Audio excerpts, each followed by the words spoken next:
Welcome to Jack's Rants, our series of smaller bonus episodes where I discuss recent IT and security news that has popped up locally and worldwide, which might not be enough material for a good episode, but nevertheless deserves a bit of insight.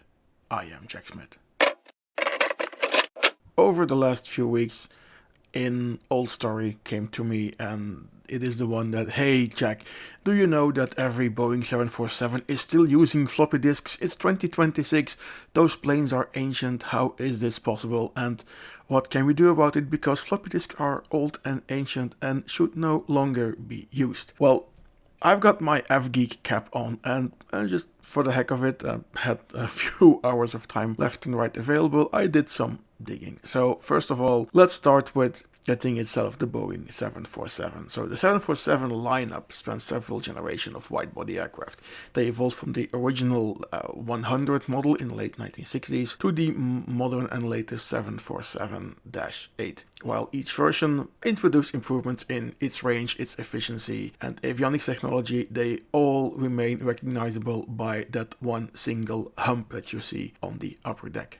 However, for the floppy disks, we need to talk about the 747-400. This version was introduced in the late 1980s, and technologically it is one of the most significant variants. It was in effect a major upgrade. So you went from a glass cockpit, so you no longer needed a third engineer looking at all the engine stuff. It was taken over by computers. Those engines were updated, the range was updated, and the avionics was updated. So now they would have digital maps. And these digital maps, the navigation databases, those were updatable, and those updates happened on floppy disks. That is what you still have today. Why? Because aviation certification is extremely lengthy and costly, so whenever you have a proven, stable system, you will prefer to keep using this over a newer but, untested, non-certified alternative. In short, the 747-400 is an interesting mix. It is modern enough to still fly today globally, but it's old enough to still use, what we now call decades-old technology, and among those things, actually, the floppy disks. Also good to know, the Boeing 747-400 is the most well-known example of the story that goes around, but it is not the only one. Of the same age, you would have the Airbus 320 family and some of the Boeing 737 variants, and they have always and have used historically floppy disks as well for, mostly also navigation databases, because that was an easy way to update their flight management system, or their FMS. And, the update is pretty idiot-proof. You need technician, engineer with minimal training to run a floppy disk into the computer, put the new databases in, and there you go. And it is by design and deliberately, it is manual and isolated, and therefore gives good simplicity and reliability. Now, of course, other things have used floppy disks as well. You will have some maintenance and diagnostic systems left and right in the same airplanes, but as well for newer aircraft like the Boeing 787 or the Airbus 350, those have moved on to more modern things because, technology evolved and you recertify those airplanes on that technology. So more modern airplanes, they will use some kind of USB stick or use a secure digital network that will do the updates for them. However, you still find floppy disks left and right. What's on these floppy disks? What is in the FMS? See it as a roadmap, but in the sky. So, maybe we just call it an air map. I don't know. You are completely free to go there in which way you want. So you will have waypoints, airways. So there are roadways and highways in the sky. So there are airways. There are airport procedures, approach paths where you have to come in to land, and they are updated, more or less once a month. So floppy disks are here, and then, of course, why do we keep using them? Well, first of all, it is a reliable technology. The systems are decades old, they have been proven, they have been field tested, and they behave predictably in a safety critical environment. It comes back to the thing that known and stable is in some cases more valuable than new and improved. Secondly, certification and compliance, as already mentioned. Aviation systems require extensive and expensive certification. Something as small as changing an input method can trigger a full recertification process. Airlines just don't have the time and the money and the resources for it, and again, it works, so why would they change it? Thirdly, in today's world, security through isolation. You need physical access. You need to be able to get into the airplane past many security boundaries. So the current system is completely offline and isolated. You cannot perform a remote cyber attack on a system that is using floppy disks. And that can be surprisingly reassuring in the very connected world that we are in today.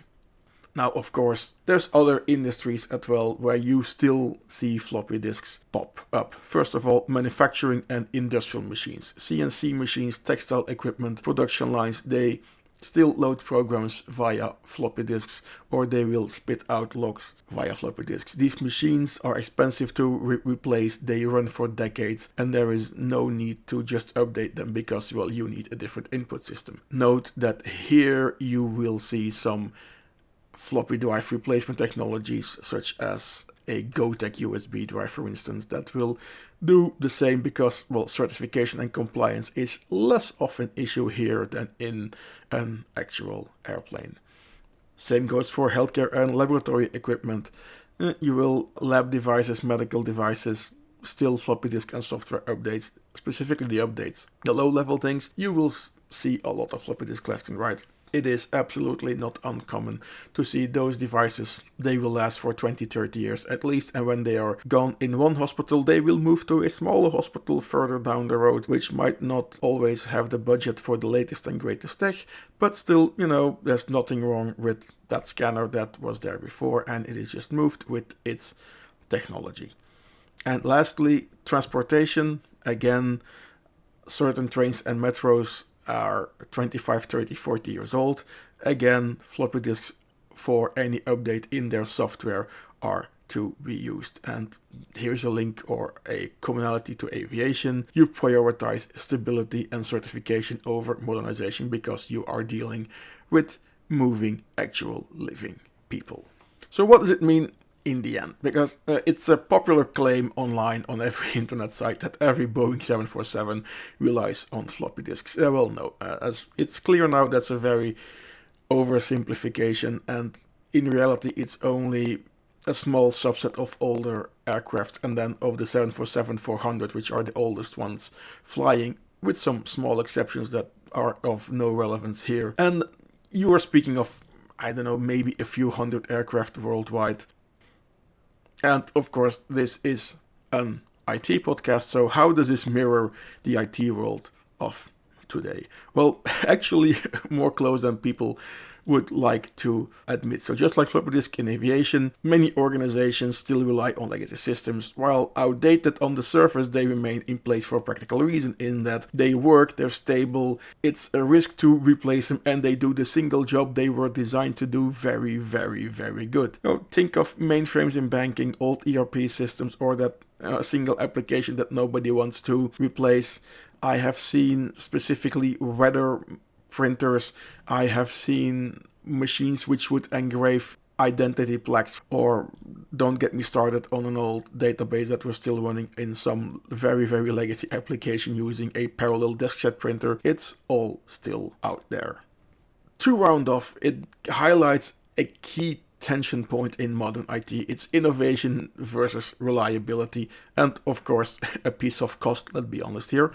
So indeed, the industry is constantly pushing for more cloud, more automation, more cutting-edge tools, more AI automation, more machine learning, etc.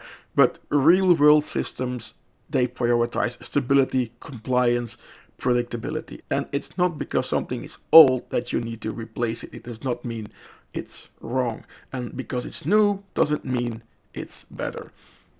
This was Jack Smith. Have a nice day.